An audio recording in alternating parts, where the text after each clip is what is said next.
अगर आयोग कहेगा कि मिहिर बोध जी गुजर थे तो हम आयोग का जो है सम्मान करते हुए बात मान लेंगे, लेकिन आप कोई आयोग का गठन करके कहलवा तो दो। बात रखी कि भाई भाजपा इतिहास चोरी करा रही है और बाकायदा इसमें एक आयोग बनना चाहिए, जो जिस जाति में पैदा हुआ है महापुरुष वो उसको मिले। वो अभी भाजपा में बैठे हैं तो इसका मतलब तो वो भी ठीक है? नहीं, वो तो उनसे पूछिए आप। समाज तो उन जिनके बारे में आप पूछ रहे हो ना, उनके बारे में हम कोई फैसला नहीं कर सकते हैं। हम तो अपने बारे में कह सकते हैं। अभी आपने बोला कि राजपूत की एक माँ नहीं है तो वो तो एक ही है ना यहाँ। नहीं, मन से तन से एक है, विचार किसी का अलग हो सकता है, क्या दिक्कत है? अगर कोई हमारा समर्थन नहीं करेगा, आज इनेलो ने हमारा समर्थन करा तो हम उसके समर्थन में, अगर कोई हमारे समर्थन में है तो हम क्यों नहीं उसका साथ देंगे। अगर हुड्डा जी भी कल को ऐसा बोलते हैं और आश्वासन देते हैं तो हमें कोई ये बोलने में हर्ज नहीं है कि अगर हमारे समाज की कोई अच्छी बात बोलता है पक्ष में तो हम भी उसके लिए अच्छी भावना रखते हैं। कि यहाँ पे बता रहा हूँ, खुल्लम खुल्ला धरना प्रदर्शन में शामिल हूँ और खुल के बोल रहा हूँ कि अगर हम राजपा की सरकार में या सरकार बनती है या सरकार में हिस्सेदार बनती है राष्ट्रवादी जन लोक पार्टी, तो हम इसमें आयोग का गठन करा के इस समस्या को सदा के लिए ख़त्म कराएंगे। ये मेरा आपसे वादा है। 3.5% हम 7%, हमारा कोई MP नहीं है। उनके लगातार गिन लो आप कितने हैं। पहले मनोहर लाल बनया, फिर कलासू बनी, फिर गुरदयाल बनया, राजकुमार बनया, फिर नैब बनया। हमारे बड़े गुणवा दे ना कोई एक भी। और जबकि आए संख्या में ज़्यादा, पूरी बात थोड़ी है। ये जितनी जागृति आ जाएगी MP बन जाएंगे, MLA बन जाएंगे, इस समस्या में समाधान हो जाएगा। नहीं, गुजर हमारे भाई हैं। हमारी लड़ाई गुजर से नहीं है, हमारी लड़ाई है उस राजनीतिक दल से जिसने, मैं बता रहा हूँ, विवाद ये सरकार ने जान के खड़ा करवाया। राणा जी, लक्की राणा जी, प्रमोद राणा जी, सभी युवा साथी अपने महापुरुषों के मान सम्मान के लिए 32 दिनों से यहाँ आंधी और तूफान में डटे हुए मैं सभी युवा साथियों का दिल की गहराइयों से बहुत बहुत धन्यवाद।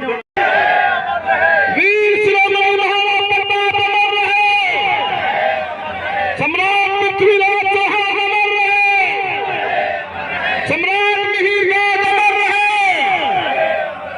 पत्थर को भी करना पहली,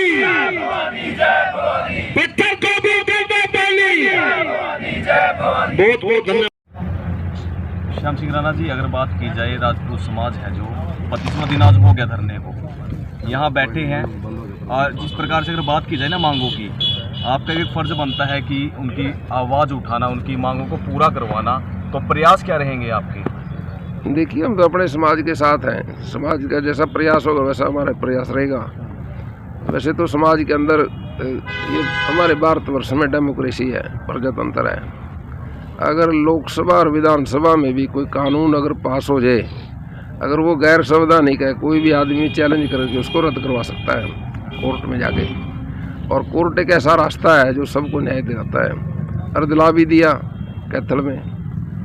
तो महाराजा मीर भोज के बारे में कोर्ट में गए थे, कोर्ट ने 1 मिनट में फैसला कर दिया। जन्म से तो जाति होती है, कर्म से पहचान होती है व्यक्ति की। कोई भी हो, जन्म से तो जात में ही पैदा होता है आदमी, और कर्म जो करता है उसमें उसकी पहचान बन जाती है। राजा बने तो सबका बन जाएगा, वो DC बने तो सबका बन जाएगा, MLA बने तो वो सबका ही हो जाएगा। ये तो छोटी छोटी बात है। समाज के अंदर हमने सबको साथ लेके चलना होता है और सबका बन के रहना होता है। तो अगर बात की धरने पर पहुंचे हो, आप ये कहते हैं कि देर करते करते जनाब आते आते आप करता ये थी ना सर, देर करते आते आते धरने पर? नहीं, धरने पे देर नहीं की, ऐसा नहीं है। सब एक ही हैं। आपने सुना नहीं भाई, राजपूतों की सबकी एक माँ है, कहीं भी है चाहे वो सब एक है। धरना हो चाहे धरना हो चाहे धरना, तो कैसे दिखो? नहीं, धरना हो या ना हो, आप देखिए हमारी एक जयंती हुई थी सफेदों में। सफेदों में संयोग से मुख्यमंत्री आ गया वहाँ। वो कहने लगा, राणा जी क्या करना है? वहाँ जी पंचकुल्ले को 25 लाख रुपए देने हैं। रैली तो तुम्हारी सफेदों में है। माँ जी हमारी सबकी एक माँ, कहीं सफेदों में हो चाहे जींद में हो चाहे कहीं भी हो, हम सब एक ही हैं। धरना हो तो भी एक है, धरने से बाहर है तो भी एक ही है। धरना तो आना पड़ता है जहाँ पर बैठे आओ, लेकिन कोई फर्क नहीं है किसी में, सब एक ही है। तो फिर ऐसे को इस्तीफा देने की बात भी हो जाती है। योगी आदित्यनाथ है, तमाम राजपूत समाज के जो लोग हैं ना वो अभी भाजपा में बैठे हैं, तो इसका मतलब तो वो भी ठीक है नहीं, अपनी जगह सर। वो तो उनसे पूछिए आप। समाज तो उन जिनके बारे में आप पूछ रहे हो ना, उनके बारे में हम कोई फैसला नहीं कर सकते हैं। हम तो अपने बारे में कह सकते हैं। अभी आपने बोला है कि राजपूत की एक माँ नहीं है तो वो तो एक ही है। चाहिए ना यहाँ। नहीं, मन से तन से एक है, विचार किसी का अलग हो सकता है, क्या दिक्कत है। तो प्रयास क्या किए जाएंगे आगे सर? प्रयास सब हम जो हमारा फैसला समाज करेगा उसके साथ। समाज के हित में आए हो, सामाजिक तौर से आए हो, या फिर नेता के हित से यहाँ पर पहुँचे? नहीं, समाज में नेता होना बुरी बात है क्या? बहुत अच्छी बात है नेता होना। तो अब देखिए, नेता की बात है, नेता में तो सारी बरादरियाँ हैं, सैनी भी है, जाट भी है, राजपूत भी है। सैनी हमारे से 3.5%, हम 7%, हमारा कोई MP नहीं है। उनके लगातार गिन लो आप कितने हैं।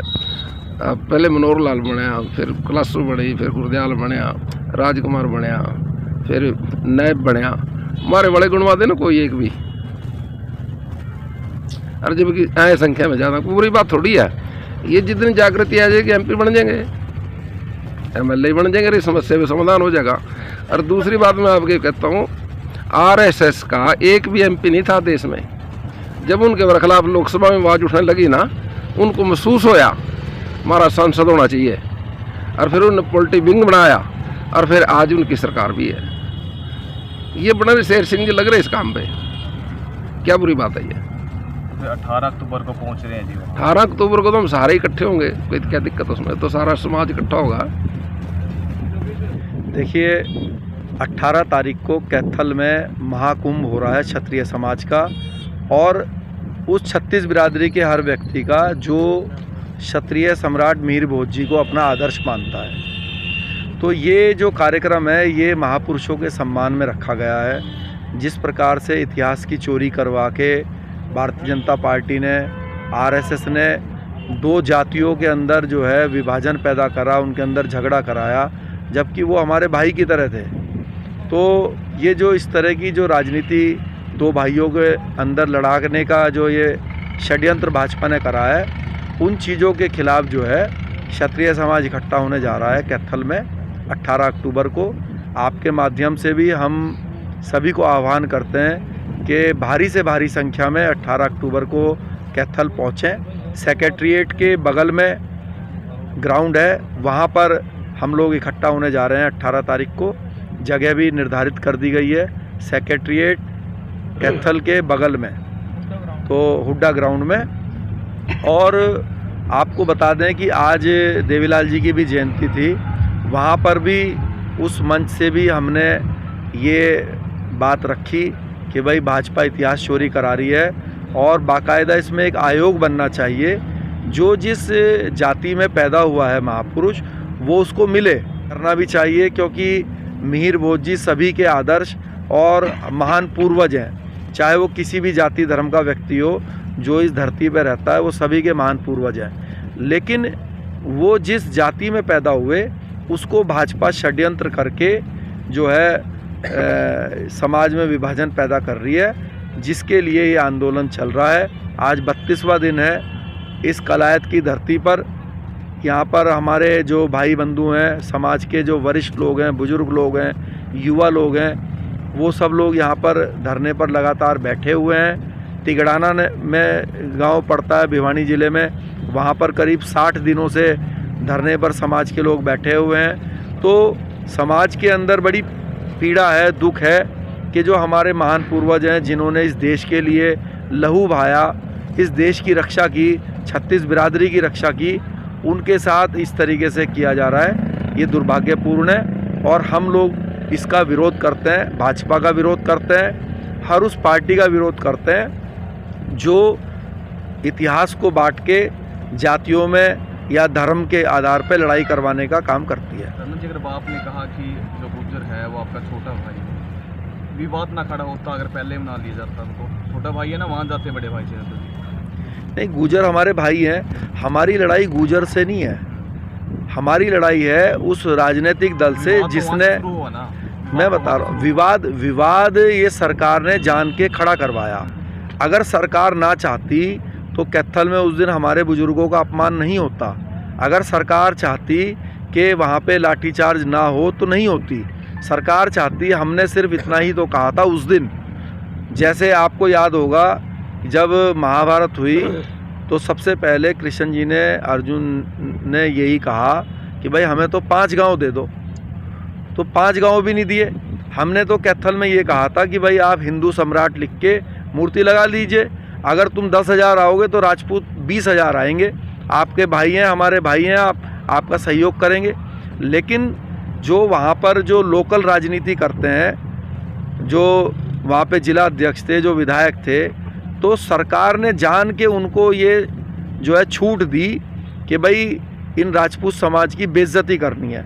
मैं आपको उस दिन की घटना बता दूं कि हम खुद वहाँ पे मौजूद थे डीसी ऑफिस में, जब युवाओं ने ये बात रखी कि भाई हम लोग सड़क पे जाके धरना प्रदर्शन करते हैं, तो मैंने उनको ये कहा कि भाई सड़क की जगह अगर हम डीसी ऑफिस पे ही घेराव करके बैठें तो ठीक रहेगा। लेकिन युवाओं ने कहा कि नहीं, सरकार इतनी जल्दी नहीं सुनेगी, हम सड़क पे धरना प्रदर्शन करेंगे। तो मैंने उनको कहा कि अगर हम सड़क पे जाएंगे तो हो सकता है कि लाठीचार्ज या कोई जो है इस तरह की बात आ जाए। तो युवा क्या कहने लगे कि इस भाजपा को हम सरकार में लेकर आए हैं, हमने 95% वोट दिए है, भाजपा कभी ऐसा नहीं कर सकती कि राजपूत समाज के सही मांग पर जो है, सही जायज़ मांग पर जो है पुलिस हमारे साथ कोई बदतमीजी कर दे या लाठीचार्ज कर दे। लेकिन परिणाम क्या हुआ, उस दिन आंखें खुल गई जब लोग गए सड़क पे। और सड़क पे भी जाके ऐसा नहीं है कि कोई मुख्य सड़क पे गए, एक खाली सड़क थी, उसके भी साइड में शांतिपूर्वक तरीके से हमारे बुजुर्ग, हमारे युवा बैठ गए थे। लेकिन जान के पुलिस प्रशासन ने उकसा के जो है आंसू गैस के गोले छोड़े, लाठीचार्ज करी, कस्टडी में लिया हमारे भाइयों को, बुजुर्गों को, मुझे खुद कस्टडी में लिया। तो ये क्या था, ये एक षड्यंत्र था कि समाज में जो है जाति के आधार पे, धर्म के आधार पे, अभी आपने देखा नूह में जो है धर्म के आधार पे दंगा करा दिया। भाजपा का काम सिर्फ क्या है, काम कुछ करना नहीं है, जाति और धर्म के आधार पे दंगे कराने और फिर सत्ता में आने का प्रयास करना है। तो वही इनका प्रयास था। लेकिन आज इस सोशल मीडिया ने क्षत्रिय समाज को बहुत जागरूक कर दिया है, बहुत समाज के अंदर जागरूकता आ गई है और अब समाज जो है किसी बहकावे में नहीं आएगा। 18 तारीख को लाखों की संख्या में हम लोग वहाँ इकट्ठा होंगे और अपनी जो जायज़ मांग है उसके लिए आवाज़ बुलंद करेंगे। तो बदला कैसे लिया जाएगा ना? किस बात का बदला? सरकार की बात मैं करूँ तो बीजेपी से देखिए, बदले की तो हमारे अंदर कोई भावना ही नहीं है, हमारा कोई शत्रु नहीं है। हमारी मांग को हमारी बदल लिया जाएगा 2024 के चुनाव में। नहीं, देखिए बदला शब्द तो गलत शब्द है, बदले की कोई भावना नहीं है। बात यह है कि भाई हम अपनी जायज़ मांग को लेकर धरना प्रदर्शन कर रहे हैं, आज 32वां दिन है। भाजपा जो है, सरकार हमारी जो बात है उसको सुने, हमारे समाज की बात को सुने। अगर वो नहीं सुनती है तो मजबूरन फिर हमें उस सरकार को लेके आना पड़ेगा जो हमारे इस मुद्दे को हल करे, जो हमारे इस समस्या को हल करे। कि जब आप अभय सिंह जी अगर मुख्यमंत्री बनते हैं तो आप एक आयोग का गठन कीजिएगा। तो उन्होंने कहा कि बिल्कुल करेंगे आयोग का गठन। हम चाहे गुर्जर समाज हो चाहे राजपूत समाज हो, दोनों के साथ न्याय होना चाहिए। हम कोई ज़बरदस्ती नहीं कर रहे। अगर आयोग कहेगा कि मिहिर भोज जी गुर्जर थे तो हम आयोग का जो है सम्मान करते हुए बात मान लेंगे। लेकिन आप कोई आयोग का गठन करके कहलवा तो दो। अगर कल को कोर्ट बोल देगी, हम कोर्ट का सम्मान करेंगे। लेकिन हम जानते हैं कि जब सत्य बाहर आएगा तो गुर्जर भाई भी जो है बीजेपी के षड्यंत्र को समझेंगे, आरएसएस के षड्यंत्र को समझेंगे और वो हमारे भाई हैं और फिर वो भाईचारा दोबारा बरकरार होगा। राणा जी, अगर कांग्रेस का कहीं प्रचार हो रहा हो, कोई रैली हो रही कांग्रेस की, अगर उसके अंदर उनके मुख्यमंत्री भूपेंद्र सिंह हुड्डा की बात की जाए, जिस तमाम जो नेता हैं उनके, अगर उन्होंने मंच से ये बात बोल दी कि राजपूत का जो विवाद है उनको हम सुलह कर देंगे उसका, तो क्या फिर राजपूत समाज कांग्रेस की तरफ जाएगा क्या? नहीं, देखिए मैं तो सुलह कर देंगे नहीं, झूठे वादे नहीं चलेंगे। मैं राष्ट्रवादी जनलोक पार्टी का राष्ट्रीय संयोजक भी हूँ। हमारी एक राजनीतिक दल है और हम तो खुल्लम खुल्ला बोल रहे हैं कि भाई ये हमारे जो समाज का जो मुद्दा है इसको विधानसभा में, लोकसभा में हम उठाएंगे और इसको जो है, इस समस्या को हमेशा के लिए ख़त्म करेंगे। तो हम तो ये बात बोल रहे हैं। अब तो बात ये है कि जो हमारा समर्थन करेगा हम उसके समर्थन में, अगर कोई हमारा समर्थन नहीं करेगा, आज इनेलो ने हमारा समर्थन करा तो हम उसके समर्थन में। अगर कोई हमारे समर्थन में है तो हम क्यों नहीं उसका साथ देंगे। अगर हुड्डा जी भी कल को ऐसा बोलते हैं और आश्वासन देते हैं तो हमें कोई ये बोलने में हर्ज नहीं है कि अगर हमारे समाज की कोई अच्छी बात बोलता है पक्ष में तो हम भी उसके लिए अच्छी भावना रखते हैं। लेकिन वोट किसको देना है नहीं देना है ये समाज खुद तय करेगा। और जिस भी पार्टी को अगर वो समझेगा कि ये हमारे समाज की बात को विधानसभा लोकसभा में रखेंगे, अगर वो राजपा को समझेगा राजपा को वोट देंगे, कांग्रेस को समझेगा कांग्रेस को देंगे, बीजेपी को समझेगा बीजेपी को देंगे, इनेलो को समझेगा इनेलो को वोट देंगे। आज ये श्याम सिंह राणा जी यहाँ मौजूद हैं, इनेलो के वरिष्ठ नेता हैं, ठीक है। तो हर पार्टी के जो नेता हैं वो आपके यहाँ पे आके बैठ रहे हैं, लेकिन बात यह है कि समस्या का हल करता कौन है। भाई राजनीति में झूठे आश्वासन भी दिए जाते हैं और मैं तो खुद संयोजक हूँ, आपके सामने बैठ के यहाँ पे बता रहा हूँ, खुल्लम खुल्ला धरना प्रदर्शन में शामिल हूँ और खुल के बोल रहा हूँ कि अगर हम राजपा की सरकार में या सरकार बनती है या सरकार में हिस्सेदार बनती है राष्ट्रवादी जनलोक पार्टी, तो हम इसमें आयोग का गठन करा के इस समस्या को सदा के लिए ख़त्म कराएंगे। ये मेरा आपसे वादा है।